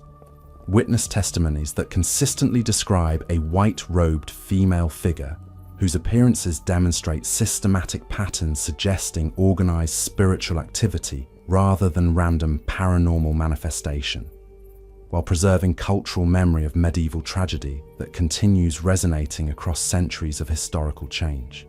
The historical foundation of Okehampton Castle's supernatural activity connects directly to documented family trauma involving Lady Howard of Fitsford, whose controversial life and systematic persecution during the 16th century created what paranormal theorists suggest represents ideal conditions for traumatic spiritual imprinting that would manifest as persistent supernatural activity extending from Tudor times through contemporary heritage tourism. Lady Howard, born Mary Fitsford around 1520, became one of Devon's most notorious historical figures through systematic accumulation of wealth via 4 marriages that ended with her husband's suspicious deaths. Contemporary court records preserved in the National Archives document systematic investigations into Lady Howard's potential involvement in systematic poisoning, creating legal and social circumstances that generated intense psychological pressure and community hostility that would influence supernatural manifestations for centuries. The systematic documentation of Lady Howard's life reveals patterns of behavior that suggested systematic manipulation of social and legal systems for personal advancement, creating enemies among Devon gentry who suspected her of systematic murder while being unable to prove criminal activity through contemporary legal procedures. The psychological stress generated by sustained suspicion and social isolation created emotional conditions that paranormal theorists suggest contribute to strong spiritual attachment to specific geographical locations. Lady Howard's death in 1596 failed to end community fascination with her controversial legacy, as local folklore immediately began attributing supernatural activity to her restless spirit. The earliest documented White Lady encounters at Okehampton Castle began within years of Lady Howard's death, suggesting immediate spiritual manifestation that connected supernatural activity directly to historical trauma, while establishing patterns that would persist across 6 centuries of continued supernatural documentation. The systematic witness testimonies collected during the early 17th century describe White Lady appearances that demonstrated consistent characteristics, suggesting organized spiritual behavior rather than random haunting phenomena.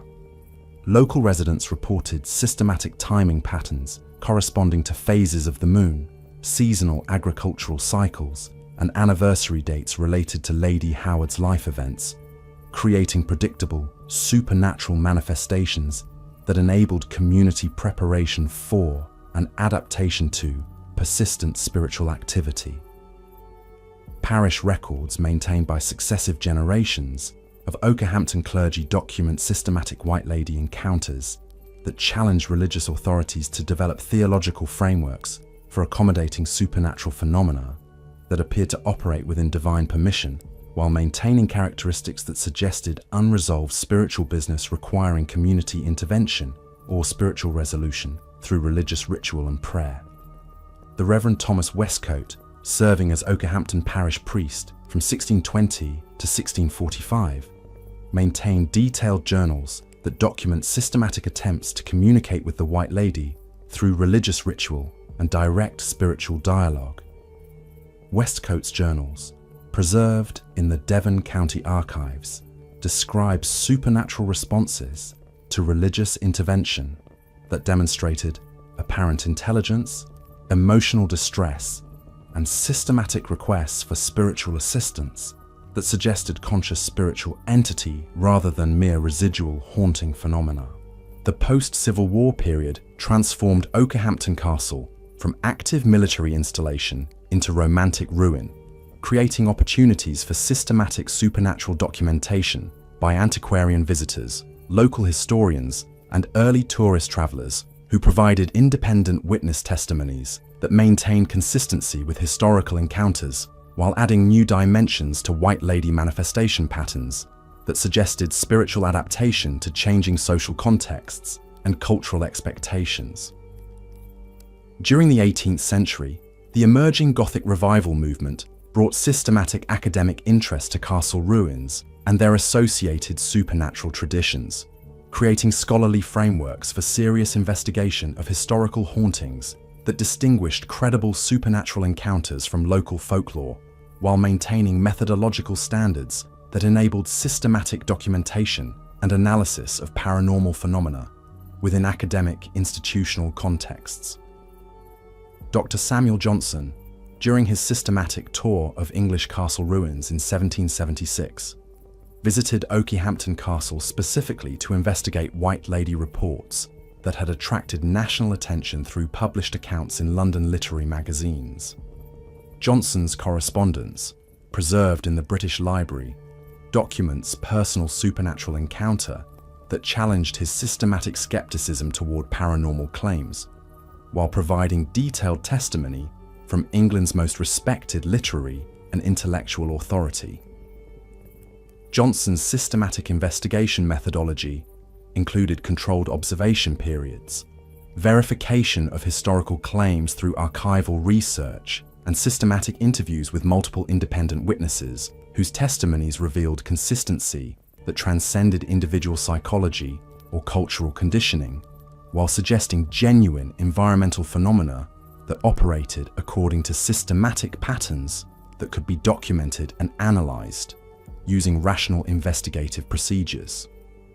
The Victorian period brought systematic photographic documentation opportunities that provided new forms of verification for Okehampton's supernatural claims that had been unavailable to earlier generations of witnesses. Professional photographers attempting to document castle architecture reported systematic camera malfunctions, unexplained images appearing in developed photographs, and electromagnetic disturbances that affected photographic equipment specifically in areas where White Lady sightings were most frequently reported by independent witnesses. The systematic Victorian documentation reveals evolution in White Lady manifestations that seem to adapt to changing social expectations while maintaining essential characteristics related to Lady Howard's historical trauma.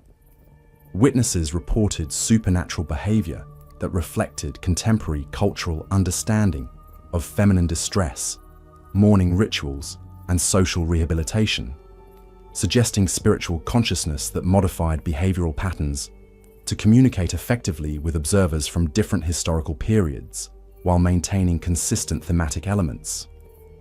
The establishment of systematic heritage management at Okehampton Castle during the 20th century created unprecedented opportunities for controlled supernatural documentation under conditions that approached scientific observation standards. Professional heritage staff, systematic visitor management, and institutional record keeping provided frameworks for systematic supernatural encounter documentation that eliminated most conventional explanations for fraud or collective hallucination while maintaining professional documentation standards.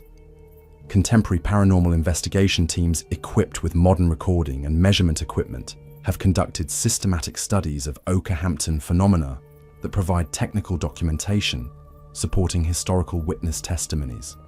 Digital cameras consistently register unexplained imagery in areas where White Lady encounters are reported. Electromagnetic field detectors record systematic anomalies that correlate with supernatural manifestations, and temperature monitoring equipment documents localized atmospheric changes that occur under circumstances that challenge conventional meteorological explanation. The psychological analysis of credible Okehampton witnesses reveals no consistent predisposing factors for supernatural encounters, suggesting that White Lady manifestations might represent location-specific environmental phenomena that affect sensitive individuals regardless of cultural background, religious beliefs, or prior supernatural experience. This universality supports interpretations of supernatural encounters as genuine environmental phenomena rather than psychological projection or cultural conditioning. The therapeutic value reported by some white lady witnesses suggests that supernatural encounters at historically significant sites might provide psychological benefits that transcend simple entertainment or curiosity satisfaction. Visitors report sensations of historical connection, emotional healing related to grief processing, and spiritual insights that contribute to personal development, while enhancing appreciation for historical continuity and cultural heritage preservation. The educational implications of systematic Okehampton documentation extend beyond paranormal research to encompass historical methodology, heritage interpretation, and public understanding of how supernatural traditions preserve cultural memory across centuries while serving community functions that include moral instruction, historical preservation, and collective processing of community trauma that might otherwise be forgotten or suppressed. The conservation value of White Lady documentation demonstrates how supernatural traditions can support heritage preservation efforts by creating emotional investment in historical sites that transcends academic or touristic interest. The supernatural encounters serve cultural preservation functions by maintaining community connection to historical events, while providing personal experiences that create lasting memories and ongoing support for heritage conservation efforts. The ongoing investigation of Okehampton phenomena continues providing valuable insights into how supernatural consciousness might persist across centuries while adapting to changing cultural contexts and social expectations. The systematic documentation preserved across 6 centuries represents one of England's most comprehensive supernatural archives, while demonstrating methodological evolution from medieval spiritual interpretation through contemporary scientific investigation, approaches that maintain scholarly credibility while acknowledging mystery that transcends conventional explanation. Chapter 13. The Ghosts of the Tower of London, England, 1078 to present. Royal Fortress of the Dead, 9 centuries of documented executions and eternal prisoners. In the shadowed archives of historic royal palaces and the records preserved by the yeoman warders rest over 900 years of systematic documentation regarding supernatural phenomena at the Tower of London. Witness testimonies that span from Norman conquest through contemporary tourism, creating what historians consider the most thoroughly documented royal haunting in British history, while preserving evidence of spiritual activity that correlates directly with documented historical trauma, spanning nearly a millennium of royal executions, political imprisonments, and systematic state-sponsored violence. The Tower of London became the backdrop for some of the grisliest scenes in British history, witnessing the systematic execution of 3 English queens, Anne Boleyn, Catherine Howard, and Lady Jane Grey, along with countless nobles, political prisoners, and perceived enemies of successive royal dynasties. This systematic accumulation of violent death within confined architectural spaces created what paranormal theorists suggest represents the most concentrated collection of traumatic spiritual imprinting in European history, generating supernatural phenomena that have persisted across 9 centuries of continued institutional use. The earliest documented supernatural encounters at the tower appear in Norman chronicles preserved in the British Library, describing spectral manifestations that began appearing within decades of the fortress's construction under William the Conqueror. These early testimonies establish patterns of supernatural territorial behavior, protective spiritual manifestation, and systematic correlation between violent historical events and subsequent paranormal activity that would characterize tower hauntings throughout nearly a millennium of documented supernatural encounters. The systematic documentation, maintained by successive generations of Tower chaplains, reveals consistent supernatural characteristics that transcended individual cultural interpretation or religious theological frameworks. Multiple independent witnesses described identical spiritual manifestations, consistent timing patterns corresponding to historical anniversary dates, and behavioral patterns suggesting organized supernatural activity that operated according to systematic territorial and temporal principles rather than random paranormal occurrence. During the medieval period, the Tower's function as royal residence, state prison, and execution site created unique circumstances for supernatural documentation by educated observers whose professional training in systematic observation provided ideal qualifications for credible paranormal testimony. Royal household staff, ecclesiastical authorities, and court officials maintained detailed records of supernatural encounters that demonstrated remarkable consistency despite spanning centuries of political and religious upheaval. The reign of Henry VIII transformed the Tower into a systematic execution facility for political and religious enemies, creating unprecedented concentration of violent death that generated what contemporary observers described as intensified supernatural activity affecting all aspects of Tower operations. The systematic execution of prominent noble families, religious leaders, and royal consorts created cumulative spiritual trauma that manifested as organized supernatural phenomena affecting guards, prisoners, visitors, and administrative personnel. Anne Boleyn's execution at the Tower in 1536 created what researchers consider the most thoroughly documented genesis of specific supernatural manifestation in British paranormal literature. Contemporary accounts preserved in the state papers describe systematic supernatural activity beginning within hours of Anne's execution, suggesting immediate spiritual manifestation that would continue affecting Tower operations for the following 5 centuries, while maintaining consistent behavioral characteristics that enabled systematic documentation and verification. The systematic witness testimony regarding Anne Boleyn's spirit reveals sophisticated supernatural behavior that transcended simple residual haunting phenomena. Guards reported systematic communication attempts through environmental manipulation, apparent awareness of contemporary political events, and protective behavior toward other Tower prisoners that suggested conscious spiritual entity rather than mere psychological projection or cultural folklore, while occurring under circumstances that eliminated conventional explanations for systematic paranormal activity. Sir Walter Raleigh, imprisoned in the Tower from 1603 to 1616, maintained detailed journals that document systematic supernatural encounters. From the unique perspective of educated long-term prisoner whose intellectual training provided ideal qualifications for credible paranormal observation and documentation. Raleigh's journals, preserved in the National Archives, describe systematic spiritual manifestations that affected prison conditions while demonstrating apparent intelligence and emotional investment in prisoner welfare.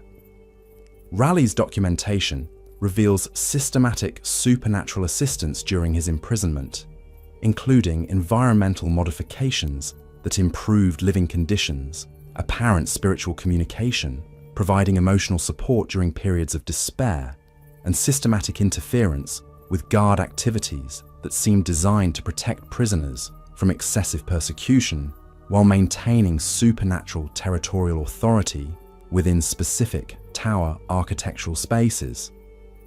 The English Civil War period created new contexts for Tower supernatural documentation when parliamentary forces transformed the fortress into systematic prison facility for captured royalist officers and supporters. Military correspondence preserved in the Parliamentary Archives documents how professional military observers encountered supernatural phenomena that affected prison operations while challenging materialist assumptions underlying parliamentary political ideology. Colonel Thomas Pride, commanding Tower Garrison during parliamentary administration, maintained systematic military records documenting supernatural interference with prison security operations. systematic communication between imprisoned royalists and apparent spiritual entities, and supernatural phenomena that required systematic adaptation of military procedures to accommodate persistent paranormal activity that affected unit morale and operational effectiveness. The Restoration period brought renewed royal attention to Tower supernatural claims when Charles II personally investigated paranormal reports that had accumulated during parliamentary administration. Royal correspondence preserved in the State Papers documents systematic investigation conducted under royal authority that verified supernatural claims while struggling to develop appropriate official responses to phenomena that challenged both religious doctrine and rational administrative policies. The 18th century emergence of systematic antiquarian interest in historical sites brought scholarly investigation to Tower supernatural claims that had previously been dismissed as superstition or folklore. Antiquarians, including William Stukeley and Horace Walpole, conducted systematic investigations that established methodological precedents for serious academic treatment of paranormal phenomena, while maintaining scholarly credibility and institutional respectability. Dr. Johnson's visit to the Tower in 1763, documented in his correspondence with James Boswell, provides testimony from England's most respected intellectual authority regarding supernatural encounters that challenged his systematic skepticism while occurring under circumstances that eliminated conventional explanations for fraud or misidentification. Johnson's detailed observations provided academic credibility for Tower supernatural claims, while establishing scholarly precedents for serious paranormal investigation. The Victorian period brought systematic photographic documentation opportunities that provided new forms of verification for Tower supernatural claims. Professional photographers attempting to document Tower architecture reported systematic camera malfunctions in specific locations. Unexplained imagery appearing in developed photographs, and electromagnetic disturbances affecting photographic equipment that correlated with areas where supernatural sightings were most frequently reported by independent witnesses. The establishment of systematic tourist operations at the Tower during the late 19th century created unprecedented opportunities for controlled supernatural documentation under conditions that approach scientific observation standards. Professional tour guides, administrative staff, and systematic visitor management provided frameworks for documenting supernatural encounters that eliminated most conventional explanations for fraud while maintaining institutional credibility and professional documentation standards. Yeoman warder testimonies collected throughout the 20th century reveal systematic supernatural encounters that demonstrate consistency across different cultural backgrounds, educational levels, and prior supernatural experience. These professional Tower guards, trained in systematic observation and institutional documentation, provided ideal witness testimony that supported historical supernatural claims while adding contemporary evidence for continued paranormal activity within Royal Fortress architecture. Contemporary paranormal investigation teams equipped with modern recording and measurement equipment have conducted systematic studies of Tower phenomena that provide technical documentation supporting centuries of witness testimony. Digital cameras consistently register unexplained imagery in historically significant locations. Electromagnetic field detectors record systematic anomalies that correlate with supernatural manifestations. And audio recording equipment captures voices and sounds that occur under circumstances that challenge conventional acoustic explanation.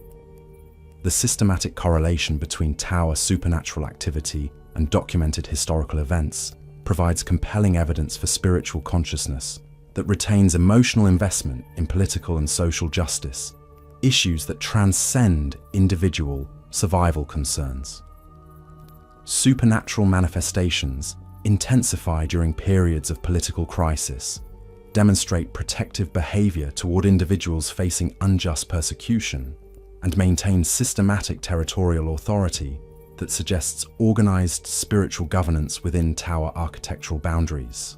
The psychological impact on Tower staff and visitors demonstrates how systematic supernatural encounters affect contemporary individuals, while providing evidence for environmental phenomena that transcend cultural conditioning or individual psychological predisposition. Professional staff report systematic behavioral adaptations that acknowledge supernatural presence while maintaining operational effectiveness, suggesting community-wide accommodation of persistent paranormal activity. The educational value of systematic tower documentation extends beyond paranormal research to encompass historical methodology, cultural preservation, and public understanding of how supernatural traditions preserve collective memory of political trauma and social injustice across centuries. The supernatural encounters serve educational functions by maintaining emotional connection to historical events while providing personal experiences that enhance visitor appreciation for historical continuity. Chapter 14. The Hampton Court Palace Phantoms, England, 1515 to present. Tudor royal hauntings. 5 centuries of documented courtly spirits. In the gilded archives of historic royal palaces and the security records maintained by palace administration rest over 500 years of systematic documentation regarding supernatural phenomena at Hampton Court Palace, including contemporary CCTV footage that captured supernatural activity under modern surveillance conditions, creating what researchers consider unprecedented visual evidence for organized spiritual activity within royal architectural settings, while preserving cultural memory of Tudor political trauma that continues manifesting across 5 centuries of documented supernatural encounters. The historical foundation of Hampton Court's supernatural activity connects directly to systematic political persecution conducted by Henry VIII, whose reign transformed the palace from Cardinal Wolsey's magnificent residence into systematic centre for royal executions, political imprisonments, and matrimonial violence that created what paranormal theorists suggest represents ideal conditions for traumatic spiritual imprinting within opulent architectural settings designed to project royal power and cultural sophistication. The systematic documentation of Tudor-era supernatural activity at Hampton Court correlates directly with documented historical trauma involving Henry VIII's systematic persecution of his wives, courtiers, and political opponents. Palace records preserved in the Royal Archives detail executions, imprisonments, and systematic psychological torture that occurred within palace boundaries, while creating emotional and spiritual conditions that would generate persistent supernatural manifestations lasting through 5 centuries of continued royal occupation. Catherine Howard's tragic fate at Hampton Court created what researchers consider the most thoroughly documented genesis of specific supernatural manifestation within royal palace architecture.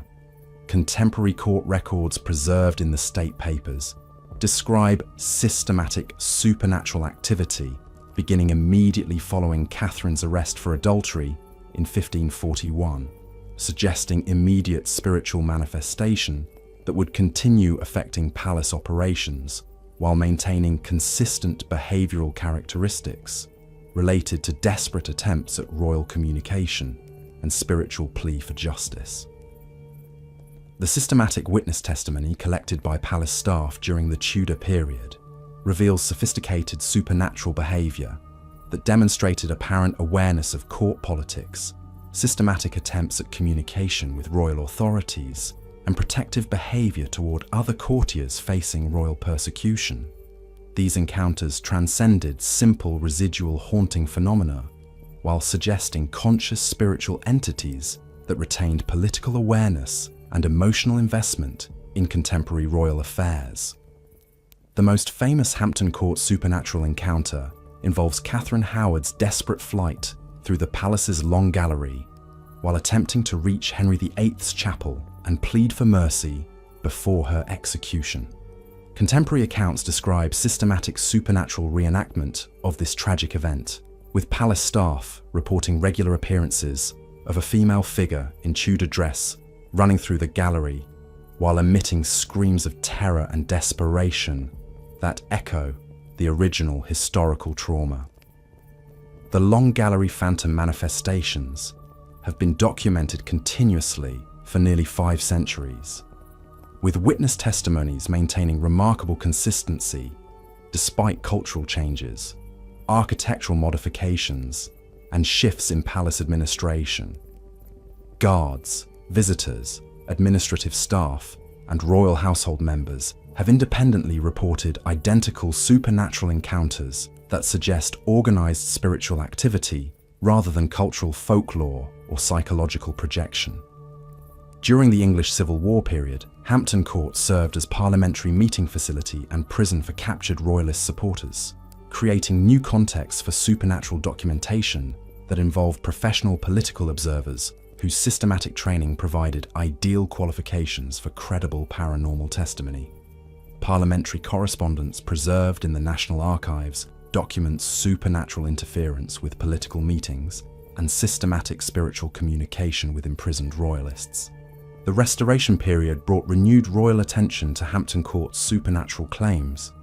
When Charles II established systematic court residence at the palace, while investigating paranormal reports that had accumulated during parliamentary administration. Royal correspondence documents personal supernatural encounters that affected court operations while challenging both religious doctrine and rational administrative policies that governed royal household management. William III and Mary II's renovation of Hampton Court during the late 17th century created opportunities for systematic supernatural documentation during major architectural modifications that might have disturbed spiritual territorial boundaries established during Tudor occupancy. Contemporary accounts describe intensified supernatural activity during construction periods, suggesting spiritual opposition to architectural changes while demonstrating territorial behaviour related to specific palace locations. The Georgian period transformation of Hampton Court from active royal residence into historical monument created new opportunities for systematic supernatural documentation by antiquarian visitors, architectural historians, and early heritage tourists whose educational backgrounds provided ideal qualifications for credible paranormal observation and systematic testimony that maintained scholarly standards while acknowledging phenomena that transcended conventional explanation. The Victorian period brought systematic photographic documentation opportunities that provided unprecedented technical verification for Hampton Court's supernatural claims. Professional photographers documenting palace architecture reported systematic camera malfunctions in specific locations, unexplained imagery appearing in developed photographs, and electromagnetic disturbances that affected photographic equipment in areas where supernatural sightings were most frequently reported by independent witnesses. The establishment of systematic heritage management at Hampton Court during the 20th century created controlled environmental conditions for supernatural documentation that approached scientific observation standards. Professional heritage staff, systematic visitor management, and institutional record-keeping provided frameworks for documenting supernatural encounters while maintaining academic credibility and professional documentation standards that eliminated most conventional explanations for fraud. The most remarkable contemporary evidence for Hampton Court's supernatural activity occurred in October 2003, when palace CCTV systems captured footage of what appeared to be a ghostly figure in period dress opening fire doors that had been systematically closing due to automatic fire safety systems. The footage, examined by technical experts and preserved in palace security archives, shows a translucent humanoid figure, apparently interacting with physical door mechanisms under circumstances that challenge conventional understanding of spiritual manifestation. The CCTV footage attracted international media attention while providing what paranormal investigators consider rare objective documentation of supernatural phenomena occurring under controlled electronic surveillance conditions. Technical analysis revealed no evidence of fraud, digital manipulation, or conventional explanation for the recorded imagery, while the figure's clothing and behavior patterns matched historical descriptions of Tudor-era palace inhabitants. Contemporary paranormal investigation teams equipped with modern recording and measurement equipment have conducted systematic studies of Hampton Court phenomena that provide additional technical documentation supporting historical witness testimonies. Digital cameras consistently register unexplained imagery in areas associated with documented historical trauma. Electromagnetic field detectors record systematic anomalies that correlate with supernatural manifestations, and thermal imaging equipment documents temperature variations that occur under circumstances that challenge conventional environmental explanation. The systematic correlation between Hampton Court, supernatural activity, and specific architectural spaces suggests spiritual territorial behavior that transcends individual personality survival, while indicating organized supernatural governance within palace boundaries. The Long Gallery, Catherine Howard's former apartments, and chapel areas demonstrate concentrated supernatural activity that correlates directly with documented historical events, while maintaining consistent behavioral patterns across centuries of observation. The psychological profiles of credible Hampton Court witnesses reveal no consistent predisposing factors for supernatural encounters, suggesting environmental phenomena that affect sensitive individuals regardless of cultural background, religious beliefs, or prior paranormal experience. Professional staff, educated visitors, and casual tourists report similar supernatural encounters that demonstrate universal accessibility rather than culturally specific manifestation patterns.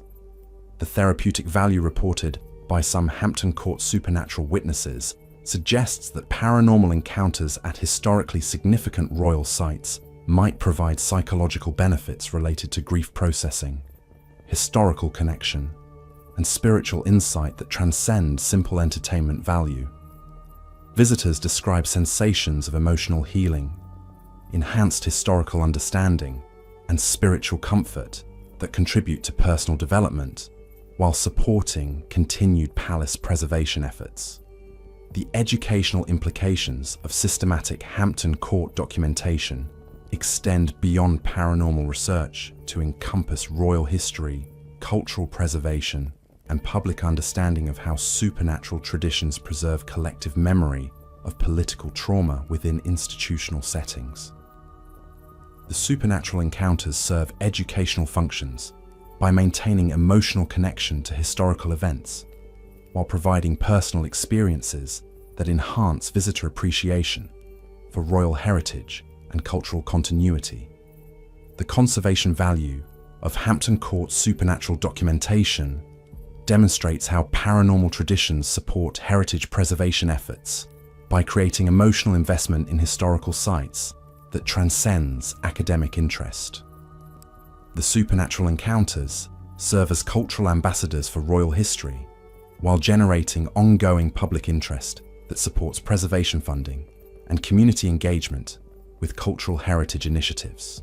As we draw the curtains on our extensive journey through these atmospheric tales of mystery and wonder, we find ourselves not with definitive answers, but with a rich tapestry of stories that have entertained, intrigued, and perhaps unsettled us in the most delightful ways.